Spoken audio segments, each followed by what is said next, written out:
破碎年代，相拥且忧愁。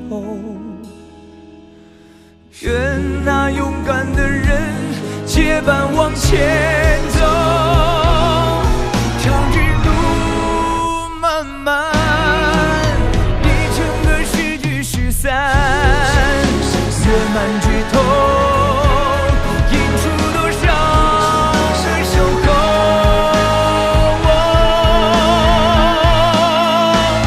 愿这莫测年代，相知无怨尤。愿那命运的手能把人长留。愿你心中有歌。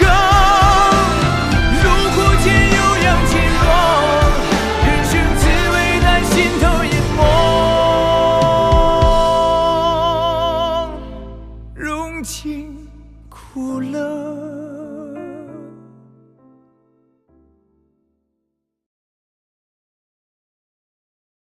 御膳房李泰丰通过，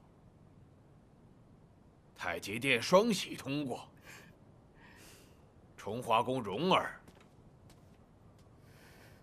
淘汰。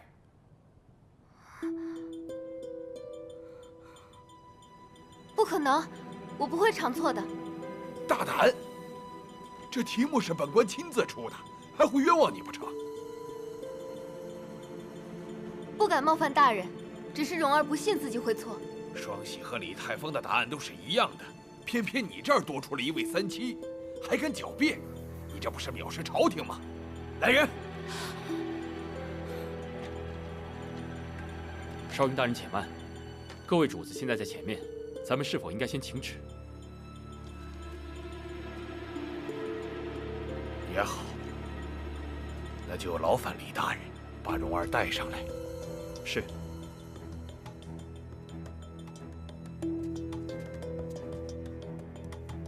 少英，这是怎么回事？皇上，各族侍卫的菜品是臣选的，都是一起做的，分装在不同的器皿。菜品中明明没有三七，但蓉儿姑娘却偏偏多出了一位三七。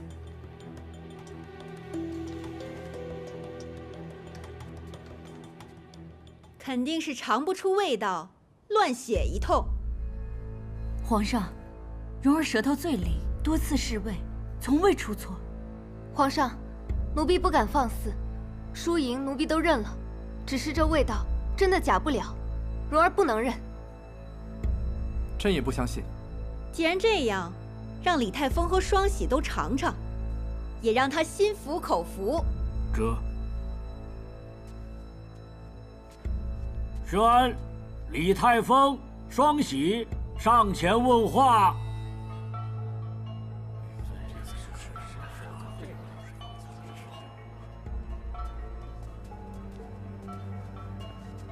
奴婢叩见皇上。起来吧。谢皇上。给他们尝尝。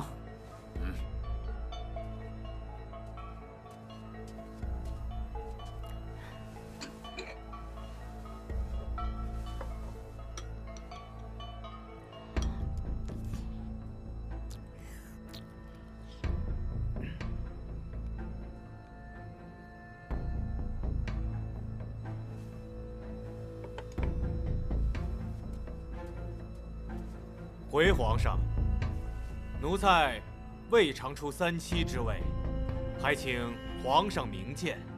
奴婢也是。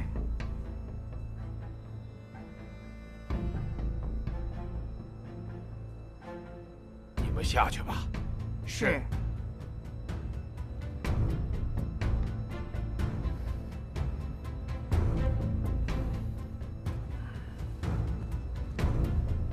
皇上，这个折子是今日比赛菜品所用食谱的底档，你一看便知。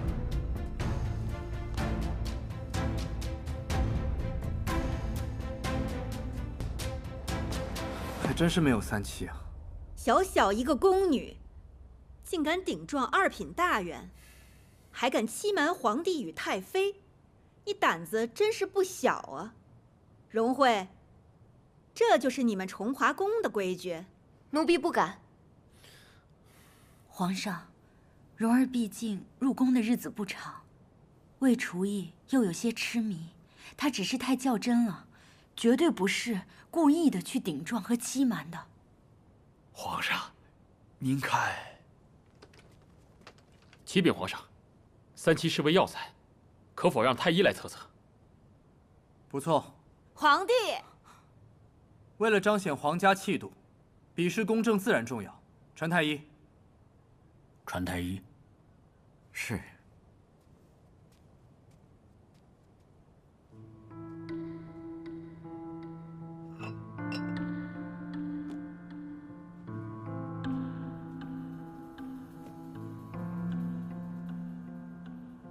启禀皇上，太医待到。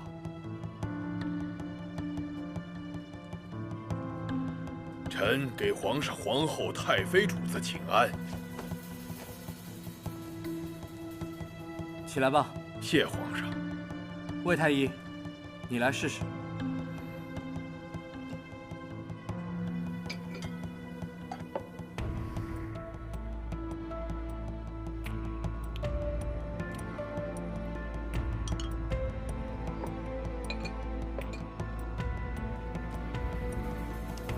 回皇上，这里面并无三七之味。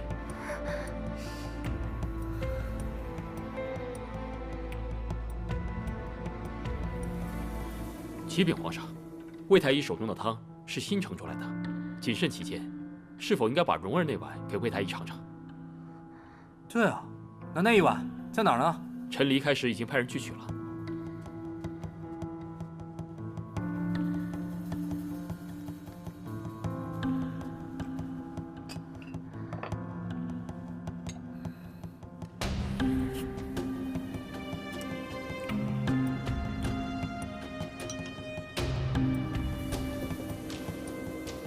回皇上，这碗里的确有三七，只是味道极淡，不易被察觉。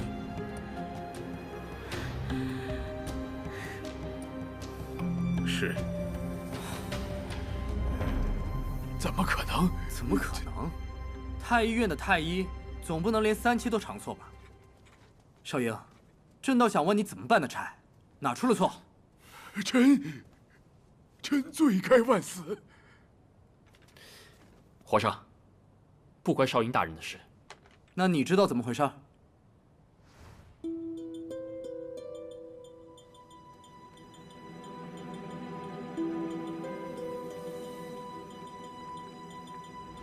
臣已经抓住了始作俑者。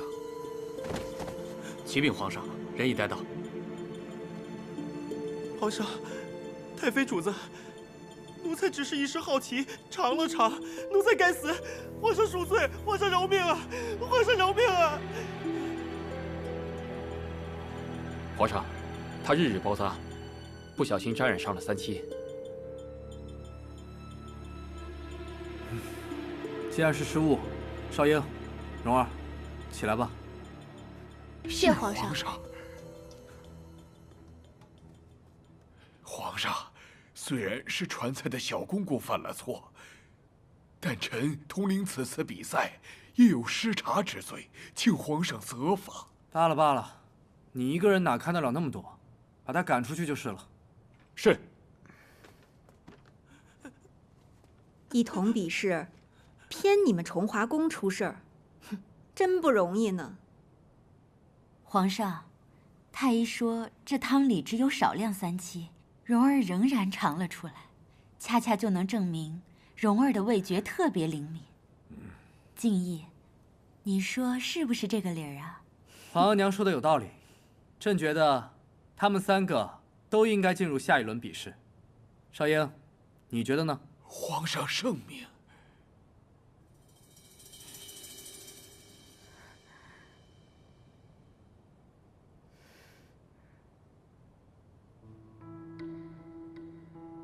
人都处理好了吗？您放心吧，那小太监已经送出宫去了。放心，费了半天劲，还是让那丫头通过了，最后还折了少英大人的面子。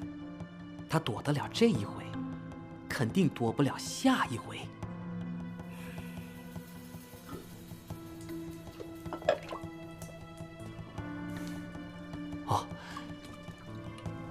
蓉儿姐，准备的怎么样了？准备好了，放心吧。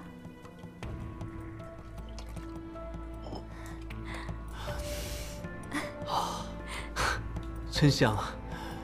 我来帮你吧。一会儿给你拿一碗。啊！蓉儿姐，蓉儿，你没事吧？这可怎么办？夏雨伦比的可是刀工啊！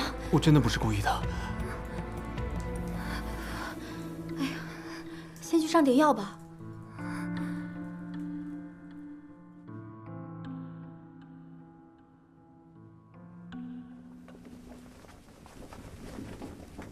今日是厨艺比赛的第2轮，题目是试器。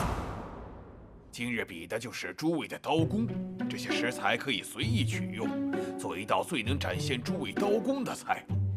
时间是半个时辰，现在开始。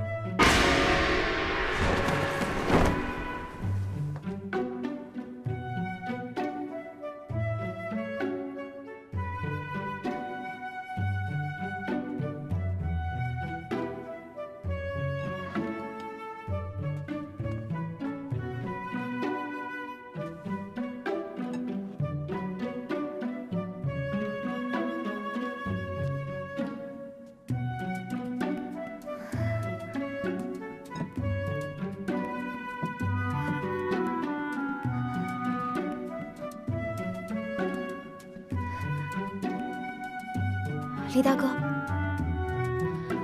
这切豆腐最看重的就是手上的刀工。蓉儿，这可怎么办啊？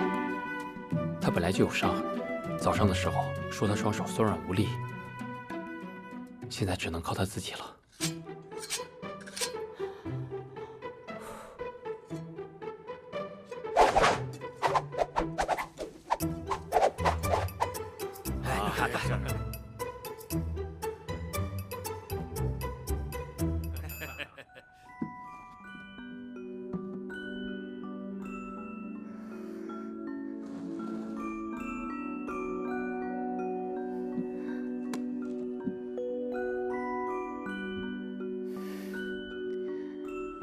这把刀跟了姑姑10多年了。姑姑说，对于一个厨子来说，刀是最重要的，所以她攒了好久的月俸，才托人从宫外买了这把刀。姑姑还说，这把刀其实是老师傅的徒弟打的，根本就不值那么多钱。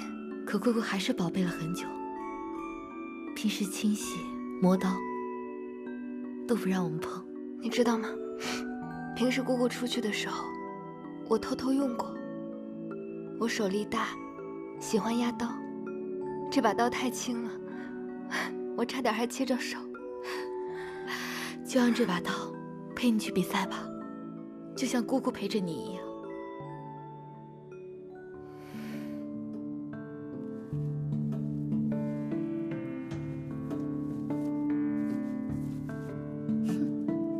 这丫头又作什么妖啊？别人做菜，她也做菜，回回都是她出事儿。敬业，你的茶凉了。方才2位皇额娘是在说何事啊？方才额娘是想说呀，有皇帝在这主持大局，一定不会让那些不成器的人浑水摸鱼的。哦，想不到皇额娘竟对此事如此看重，让儿臣惶恐了。儿臣不过是觉得好玩吧。本宫今天来得早，让他们泡了蓉儿给本宫制的那个菊花茶。敬意，要尝尝吗？多谢了。太医说本宫最近体寒，不适宜喝这个。孙公公，撤下吧。那可真可惜了。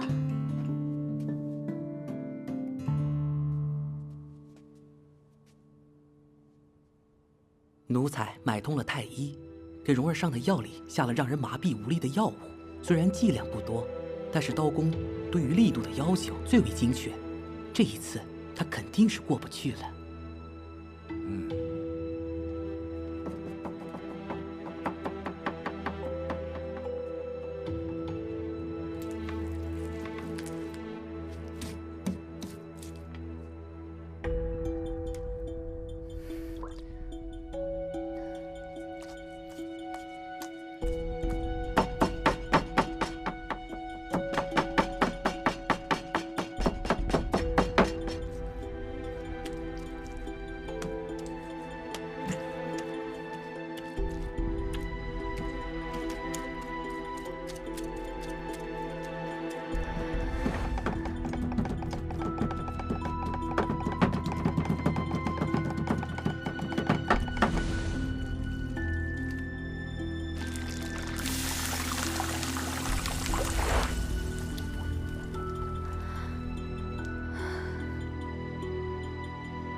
碎了，再换。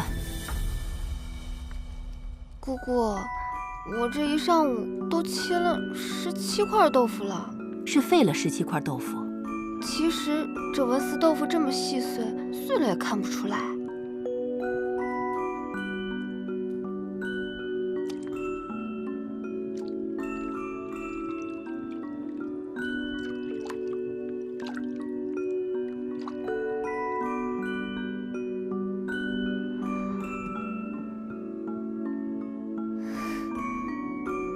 姑姑，是不是教我这样的急性子很费劲儿？什么性子不重要，都可以后天磨练的。你可知我为何要教你做文思豆腐？因为材料便宜。是因为你味觉好，有天赋。可是就是性子太躁，欲速则不达。这道菜原本就是起源于寺庙的，据说初创的那个大师做这道菜就是为了修行。切豆腐不只是练手法，也是练心境的。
时间到。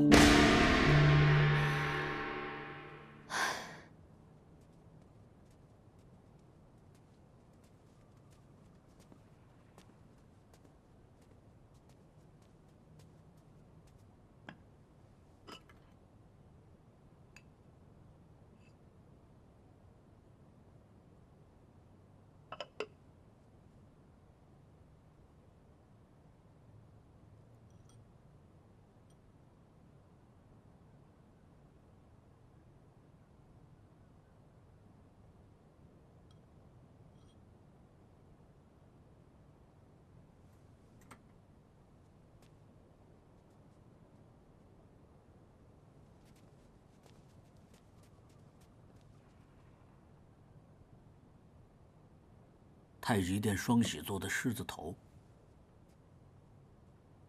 看着倒是不俗，朕可要尝尝。两位额娘也请吧。皇帝请。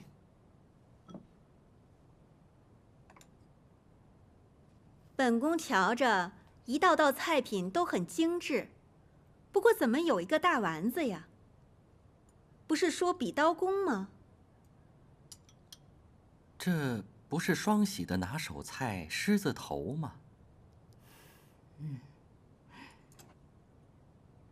双喜，你为何会在刀工比赛上做这个？禀皇上，这是一道淮扬菜系的功夫菜——清炖狮子头，采用的是上好的黑毛山猪，7分瘦，3分肥，正正反反，细细剁上1000刀，俗称千刀斩。吃上去确实很松软，入口肥而不腻。禀皇上，汤看似清澈，但是用了10只板鸭，再过滤了8次而成。不错。御膳房李泰丰做的松鼠桂鱼。李泰丰，朕记着你擅长鲁菜，是家传的手艺，怎么今天倒是做了道苏帮名菜松鼠桂鱼？谢皇上夸奖，还记着奴才的家传。奴才这些年掌管御膳房，心心念念想的都是皇上、太妃主子们如何能够吃好，因而一直在学习各色菜品。别的菜朕不知道，这道菜费刀工，朕倒是听说过。说是得将整条鱼身改刀成108颗蒜瓣大小，鱼头和鱼尾还得微微上翘，这才能起锅下油，翻开成这花瓣模样。朕尝尝。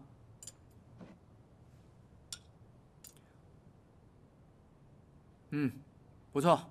谢皇上。郁德福，下一道是什么菜？崇华宫蓉儿做的文思豆腐。正好，朕刚才吃了2道荤腥，朕想尝尝素的。文思豆腐讲究的是细如发丝，如此一看，倒也不算徒有虚名。谢皇上。不过你这手上倒是为何？回皇上的话，这道菜要将豆腐放至掌心来切，刀太锋利，故将缠上白布。为何一定要放在手上来切？回皇上的话，豆腐细嫩，切时需对刀和食材慎之又慎，握在掌心来切，方能更好地感知力度。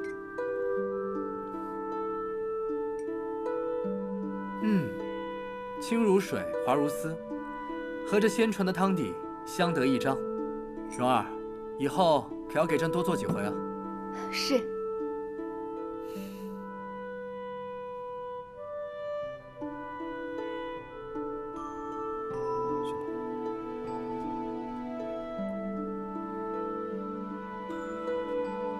今日第2轮试气，3位都晋级。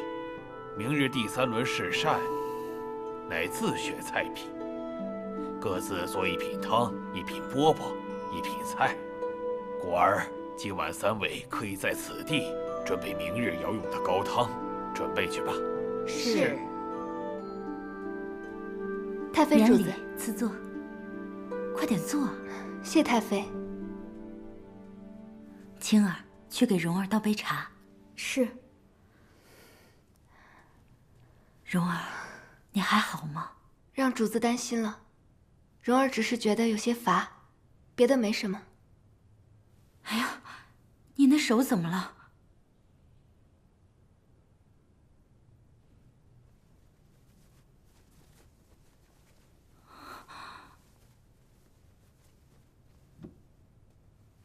哎呀，快来给本宫看看。哎呀，怎么会弄成这样啊？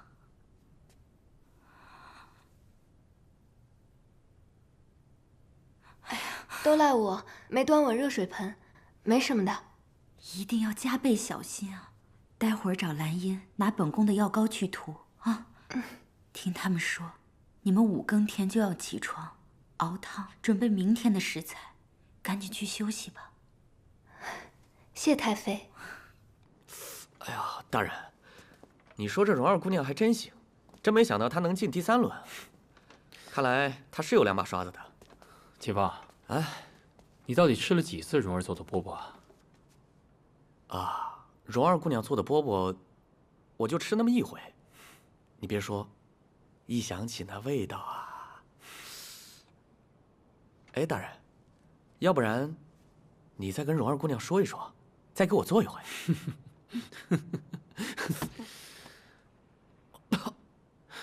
秦放，我记得你们队里有个侍卫请了假，啊，以后他的班，你就替他值了吧。不是吧，大人？怎么又是我？没想到这回又让他混过去了，一群废物！一群废物！公公息怒，您先别急呀，咱不还有最后一轮呢吗？李泰峰和双喜不会让他那么轻易就赢了的。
是自选菜品，每位厨师配2名帮厨，各做1品汤、1品饽饽、1品菜，时间是1个时辰。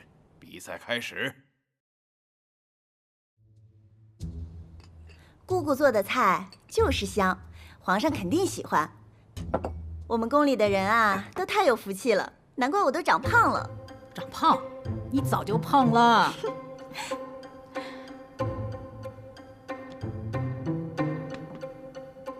李大人，这个饽饽略微有点走形。废，要你干什么？是。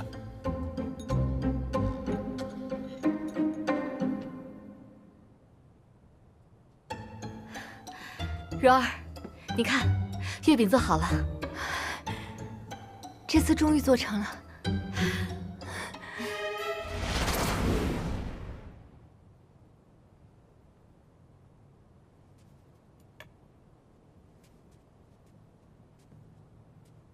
可以用膳了。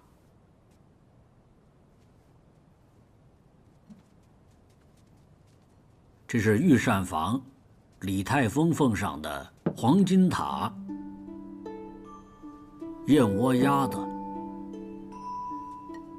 人参鹿眼汤。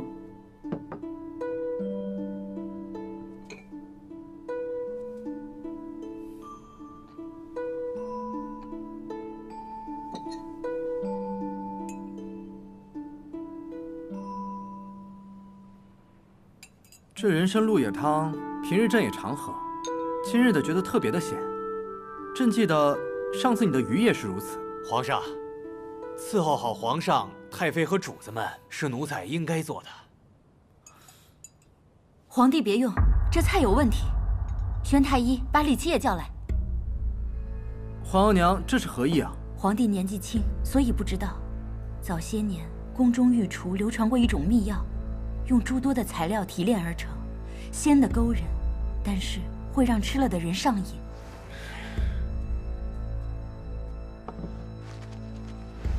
所以被发现了以后，就已经被禁了，不许再用。刚刚额娘在这汤里面闻到了这个味道。臣参见皇上。大胆！真够得典礼。给太医尝尝。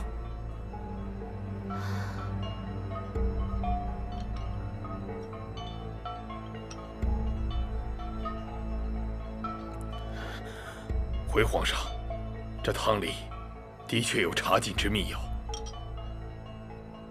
好你个李太峰，你好大的胆子！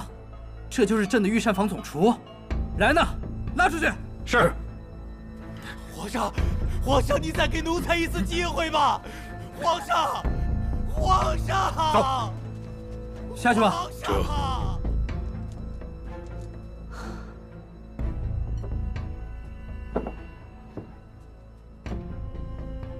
皇上，这比赛继续，难不成还要为了这个奴才坏了朕和2位太妃的兴致不成？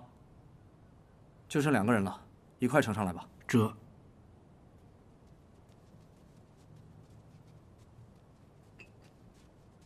太极殿、双喜奉上的佛跳墙、百鸟朝凤。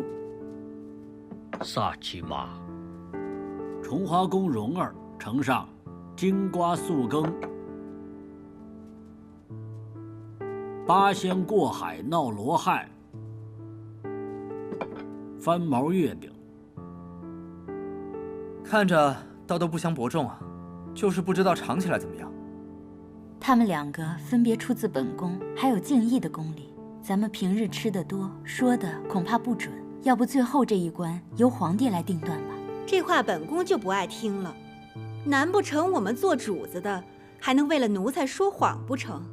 不如这样，朕先判，指不定和2位额娘意见一样呢。若有不同，再议可好？就依皇帝的。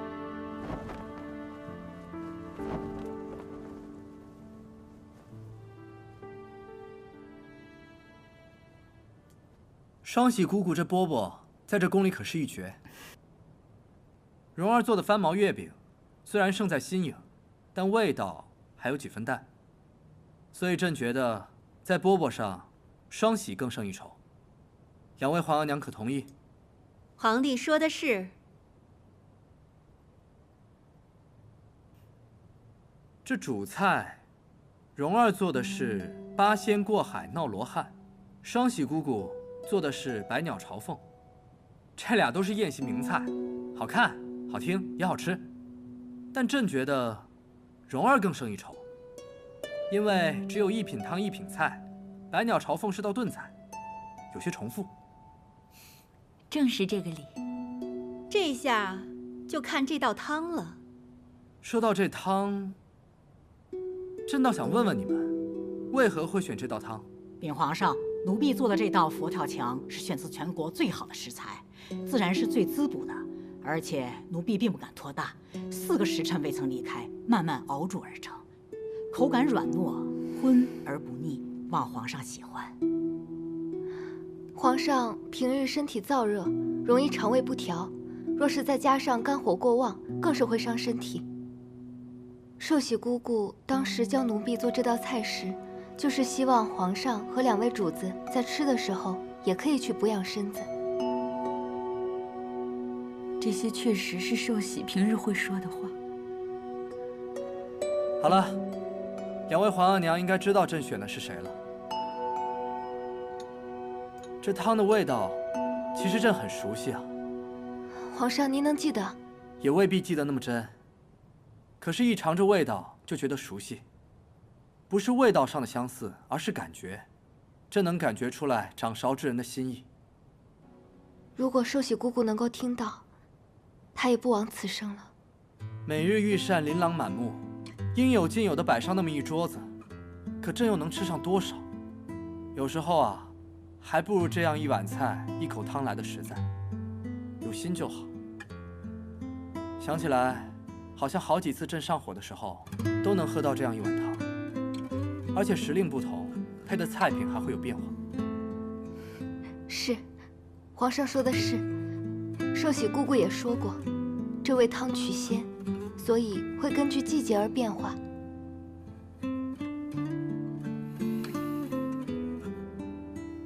好了，3轮已过，本次厨艺大赛蓉儿胜出，赐主理御膳之权。蓉儿，你可还有想要的奖赏？蓉儿只想要玉石精泉。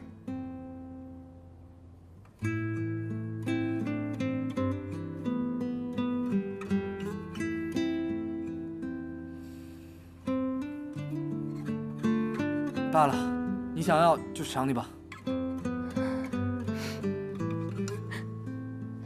谢皇上。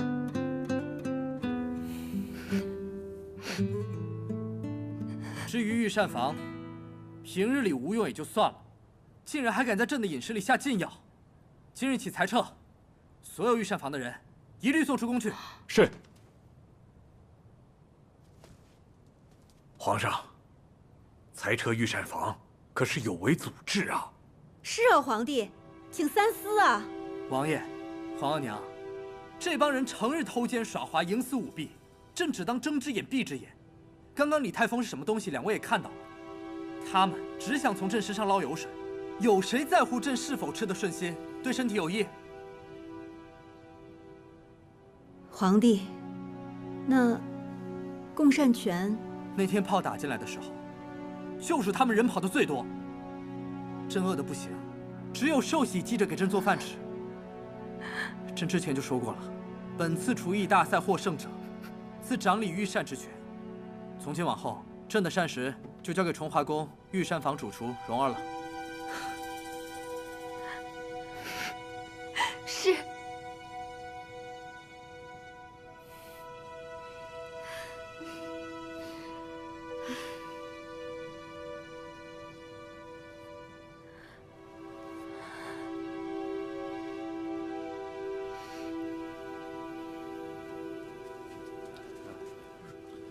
拿过来。你。该你。回您的话，李泰峰在宫外已经安顿好了。万万没想到啊，崇华宫居然知道这个禁药，可惜了李泰峰啊。蓉儿和李琦两个人仗着背后有皇上，就是要偏偏跟我们作对。少了御膳房这个废差亏的钱，我迟早让他们拿命来填。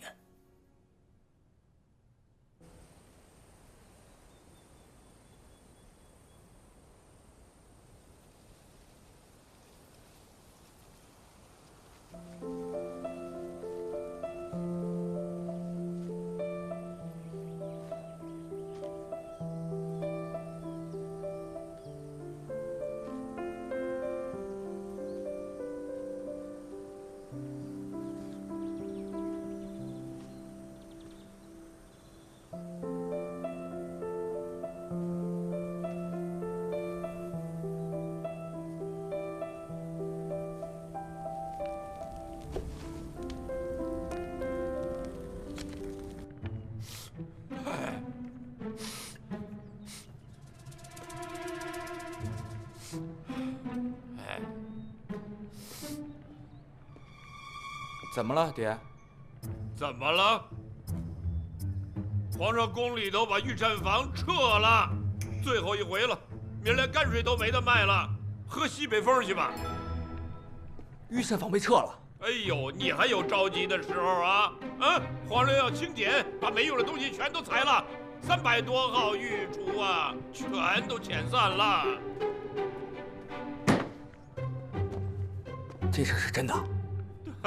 断了财路了，我刘家锅呀，还就得关张了。我老了，我靠什么活着呀？我，你回来！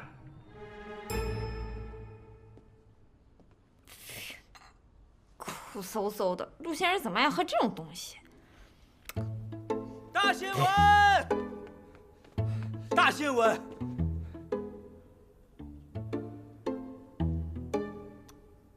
你那是什么动作啊？我干什么了？流氓！哎，明明是你亲的我好。刘儿，刘儿，你咋咋呼呼的说什么大新闻呢？哦，对了，刚刚得到消息，宫里的御膳房被裁撤了。御膳房？小朝廷把御膳房给撤了，300个御厨全被赶出宫了。不是真的假的？真的。不就是御膳房被裁了，这算什么大新闻？你们聊的事情啊，我也是刚刚才知道。御膳房被撤这件事，确实可以写一篇报道。御膳房虽然已经被裁撤，但小朝廷依旧存在。封建残余势力尚未得到清除。虽然辛亥革命已经过去10余年了，但距离达成真正的民主共和，我们还有很长的路要走。但我相信，只要将革命坚持下去，终有一天，我们可以迎来一个崭新的世界。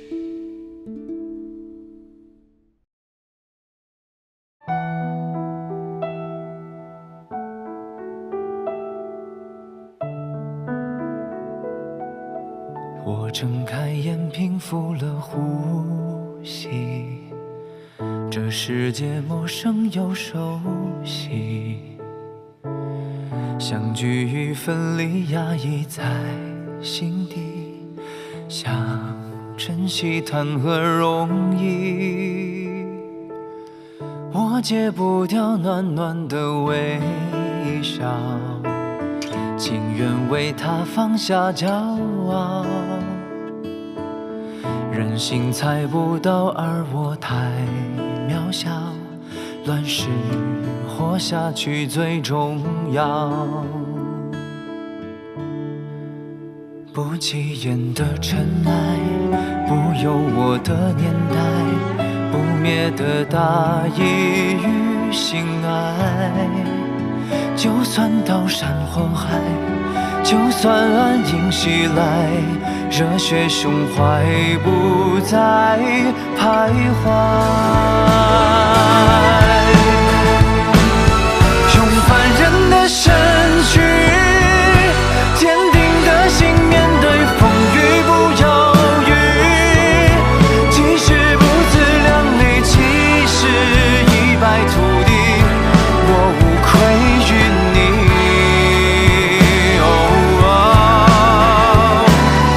用凡人的身躯，疲惫的心，守得云开的结局。就算悲凉唏嘘，就算明天死去，不惜一切换取你不再哭泣，不再哭泣。